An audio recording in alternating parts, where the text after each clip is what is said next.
Donc comme vous le savez, je suis autiste Asperger. Mon fils aussi est autiste Asperger. Mon cousin est autiste Asperger. Et etc., etc. Donc effectivement, oui, on peut dire qu'il y a une prédisposition génétique plus que probable dans bien des cas. Au sein de ma famille, c'est toujours la forme du syndrome d'Asperger, jamais de l'autisme lourd, et en général avec un haut potentiel intellectuel associé qui nous permet non pas de briller en société, mais d'apprendre les habiletés sociales et de mettre en place des stratégies de compensation qui nous permettent d'être au milieu de vous tous.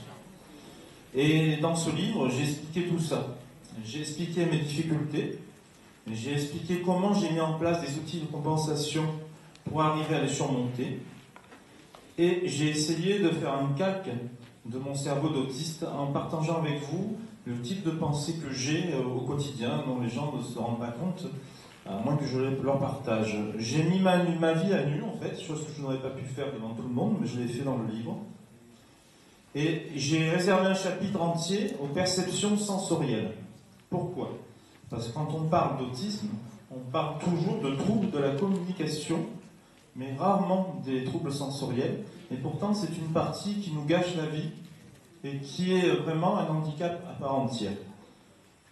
Quand vous avez un enfant autiste lourd, souvent vous le voyez en pleurs avec des troubles du comportement, mais des fois c'est dû à des troubles sensoriels, à part qu'il ne peut pas vous l'expliquer comme moi je suis en train de vous le faire. Et mon livre a ce rôle-là, a le rôle de vous expliquer. Par exemple, quand un enfant autiste mange, des fois, vous voyez qu'il ne supporte pas la présence des autres. Ça ne veut pas dire qu'il est mal éduqué ou qu'il fait un caprice. C'est souvent ne serait-ce que le bruit de la mastication qui est multiplié par 1000. C'est l'équivalent d'un marteau-piqueur. Donc, soit il se met un casque sur la tête, soit il va s'isoler dans sa chambre, il met la télé quand il mange. Donc, il y a des explications. Si c'est un autiste Asperger, il peut vous l'expliquer. Si ce n'est pas un autiste Asperger qui vous le forcez, ça devient malgré vous un mauvais traitement et une souffrance colossale. Donc, j'explique tout ça.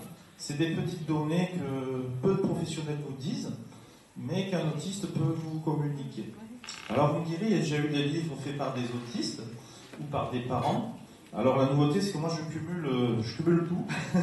Je suis le parent, je suis l'autiste et je suis aussi le représentant associatif qui s'occupe de plein d'autres autistes, notamment Asperger, ce qui m'a permis de faire un livre qui recueille de ces données. Alors, j'ai, sur les conseils de mes adhérents associatifs, j'ai enlevé tout ce qui était trop scientifique pour le rendre accessible à tous, de manière à ce qu'une personne qui ne connaît pas l'autisme ou qui n'est pas une professionnelle puisse avoir accès aux informations. Donc c'est un livre qui se lit très facilement et c'est voulu.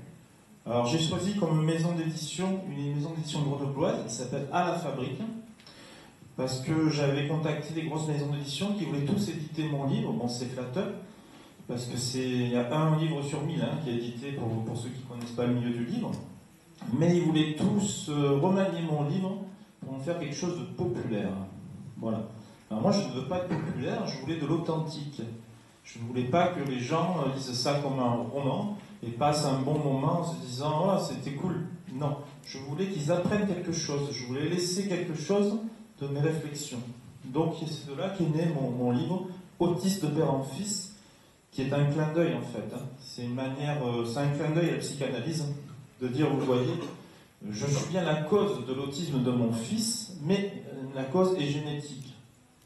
Parce que quand j'étais un jeune papa, le milieu médical m'avait reproché d'être la cause de l'autisme de mon fils, mais parce que je l'aimais trop. Voilà. En fait, ils avaient raison, je suis la cause de l'autisme de mon fils, mais parce que j'ai une prédisposition génétique dans l'autisme. L'amour n'a rien à voir là-dedans. Alors d'habitude, on le reproche aux mamans. Ben moi, c'est moi qui l'ai eu, c'est moi qui aimais trop. On aime trop ou pas assez. Je pense qu'il vaut mieux aimer trop que pas assez. Donc j'ai expliqué tout ça dans mon livre avec des exemples concrets. Vous allez voir comme quoi un autiste peut passer inaperçu et avoir un cheminement de vie que je n'aurais jamais pu avoir si on avait su que j'étais autiste. Donc je n'ai commencé à parler de mon autisme qu'à partir de la quarantaine, même si je l'ai su avant, et de manière à ne pas être discriminé. Parce que depuis que j'ai dit que j'étais autiste, je vis des discriminations au quotidien. Je m'en sors parce que comme j'ai un haut potentiel, ça c'est la seule chose qu'ils respectent. Le mot haut potentiel, oh, ça plaît ça. Par contre, le mot autisme, ça plaît pas du tout. Voilà. Donc moi j'ai les deux, donc j'arrive à m'en sortir à peu près, quoi. Et donc j'ai mis des choses au point dans ma vie de tous les jours, où j'ai été aidé en fait par deux personnes qui ont été mes tuteurs sociaux. Donc il y a un hommage à ma mère, donc, qui a été mon premier tuteur social, et un hommage à mon épouse, qui a été et qui est toujours mon deuxième tuteur social. Ce qui veut dire que sans ces deux femmes dans ma vie, je n'existerais pas. Voilà.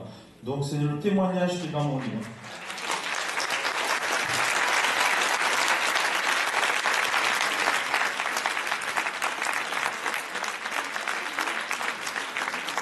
Merci. Maintenant, je vais laisser la place à Emmanuel Sajidi. Je peux juste une question. Oui, je vous en prie. Comment vous avez découvert votre autisme en fait, si c'est un... En fait, je n'aurais jamais su que j'étais autiste si j'avais pas eu un fils autiste. Mais j'ai vu mon miroir, donc j'ai commencé à les consulter avec lui. Et au bout d'une vingtaine de consultations, j'ai posé une question à son pédopsychiatre, qui était un grand chef d'intersecteur psychiatrique très très connu, qui aujourd'hui est à la retraite, qui a souri. Il m'a dit, waouh, vous êtes le deuxième père qui a l'intelligence suffisante pour arriver à s'auto-diagnostiquer, et je vous confirme, vous êtes bien Asperger. Ça, c'est ma première rencontre où on m'a confirmé. Après, j'ai mis 10 ans à le digérer, parce qu'on n'accepte pas comme ça d'être autiste, hein, quand on a toujours vécu en société.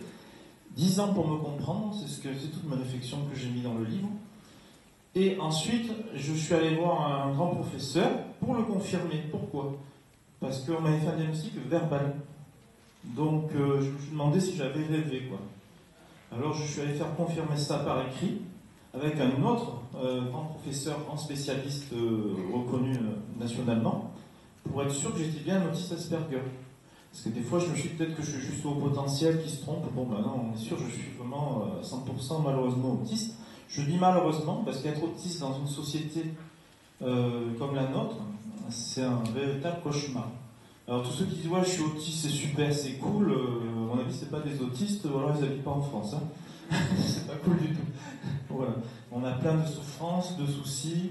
Bon après vous verrez ça dans le livre, même si dans le livre j'ai pu rester malgré tout positif. Le but n'est pas de vous casser le moral évidemment, et puis le fait que j'ai pu m'en sortir, et que j'essaye aujourd'hui d'aider mon fils à s'en sortir aussi, parce qu'il revient très très loin mon fils. Il faut savoir que contrairement à ce que disent beaucoup de médecins, il y a des Asperger même qui ont un développement plus tardif.